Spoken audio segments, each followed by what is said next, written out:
та бүхэнд өглөөний мэнд хүргэе, байгууллагын мэнд хүргэе.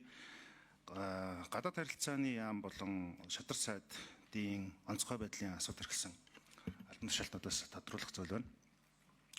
За төсөвтөр бол яг нөгөө хилийн чандад байгаа дипломат үйл ажиллагаа явуулж байгаа газруудын урсгал засвар, байр савны асуудал дээр бас төсвүүд орсон байна. Яг энэ зүгээр тодорхойлоод асуухад Японд манай элчин сайдын яам дээр бас 2 сард очиход бас байшин барилгын асуудал нь цуурцсан хүнд нөхцөл байдалтай. Тэгээ энэ дээр яг шийдэл хэрэгтэй байгаад байна гэсэн яг ийм жишээтэй бас хэд хэдэн газрууд байгаад байсан. Тэгээ энэ дээр бол ерөнхийдөө мөхтөшиг дарга ирсэн юм шиг байна. Бүтэн ер нь юмнууд нь орж амжсан уу, амжаагүй, чадсан уу, чадаагүй юу гэдэг дээр нэг тодруулга авчээ. Тэгээ олон хүн очиж танилцаад яваад байдаг олон жил болсон асуудлууд байгаад байгаа. Энэ асуудлууд ер нь 1 жилийн төсөвтөр бүгд орж амжихгүй байх. Тэгэхээр хэдэн жилийн хугацаанд энэ хилийн чандад байгаа дипломатал асж байгаа хүмүүсийнхаа энэ одоо орчин нөхцөлтэй холбоотой асуудал дээр энэ төсвийг шийдэж чадхаар байгаа вэ? Энэ төсөөллийг бас сонсчмаар байна. За хоёрдугаарт болохоор сая энэ хавар 4 сараас эхсүүлээд төвийн бүсэд төмөр гарсан. Шилэнгийн олон суманд төмөр гарлаа.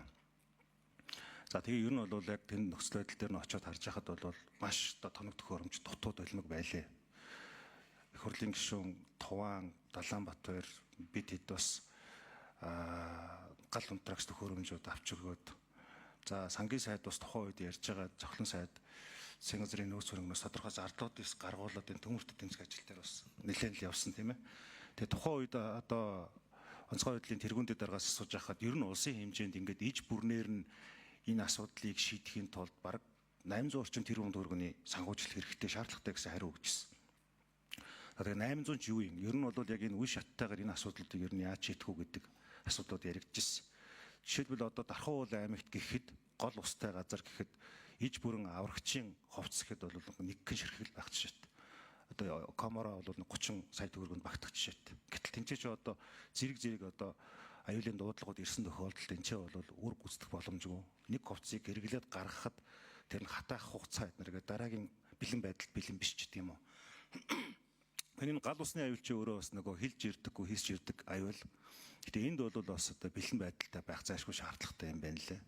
Тэр энэ дээр жишээлбэл одоо ямар хэмжээний яг энд төсвүүдийг нь харж байгаа юм. Тэгэхээр энэ төсвүүд жишээлбэл одоо дараа жил дахиад аюулын нөхцөлд бий боллоо, гамшиг давтагдлаа гэхэд ер нь одоо ямар төвшөнд энэ хангагдж байгаа вэ? Энэ төсвийн хүрээнд төсвөтэй одоо суусан асуудлаар. За хариуцаас нь хамаараад тодруулах зүйл байл асууна. Энэ хоёр асуултыг асууя. За эрдэнэлэгчний асуултанд хариулъя. За гадаад харилцааны сайд, Батцэг сайд, дараа нь онцгой шадар сайд ажилтны алба. За Батцэг сайдын микрофоныг өгье.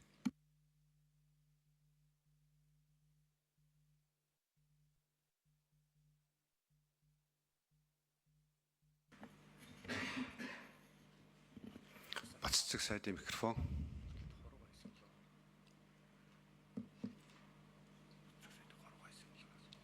Таны хуруу уншигдсан байгаа тийм.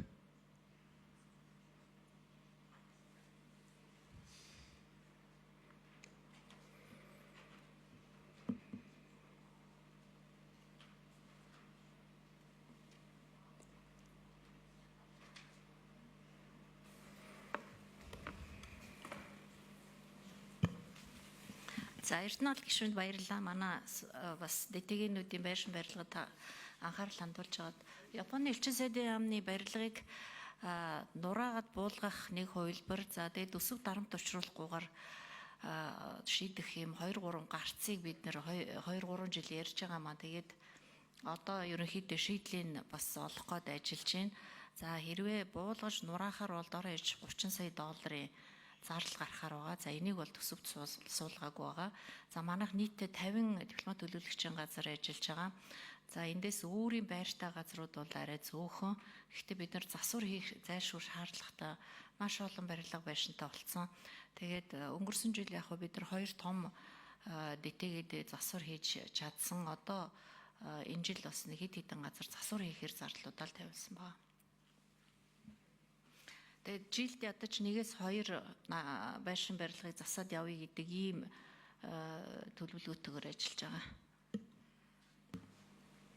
За онцгой асуудлаар хэн байна? Онцгой ерөнхий газраас Заган Төмөр дарга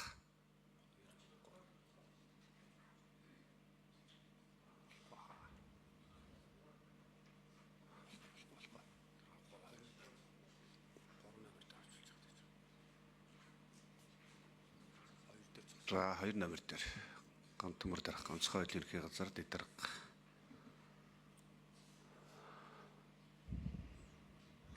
Хоёр номер.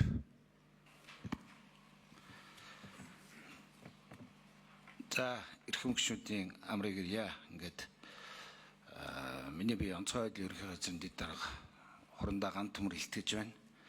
Эрдэнэ болд гишүүний асуултанд хариулъя. Өнөөдөр Монгол улсад 171 гал унтрах анги байхаас 69 анги үүр гүйцэтгэж байна. 66 эрен хайх аврах нэгж байх ёстойгоос 51 анги салбар үүргээ гүйцэтгэж байгаа. Өөрөөр хэлбэл үйлчлэх хүрээнд 77% байгаа. Өнөөдрийн байдлаар онцгой байдлын ерөнхий газрын хангалт, хувцас хэрэглэл, тусгай зориултын техник тоног төхөөрөмжийн хангалт 57% байгаа.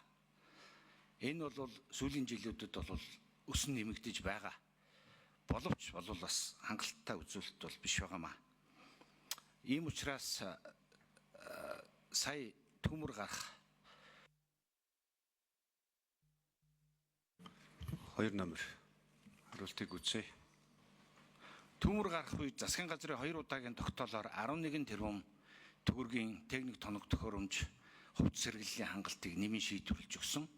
Эх хонд 29 тэрбум төгрөг суусан байгаа. За үүнээс гадна Азийн хөгжлийн банкны санхүүжилтээр хэрэгжих төслийн 100 сая долларын төслийн хүрээнд бол бас бид нар саналаа боловсруулад сангийн яамд хөрвүүлсэн байгаа.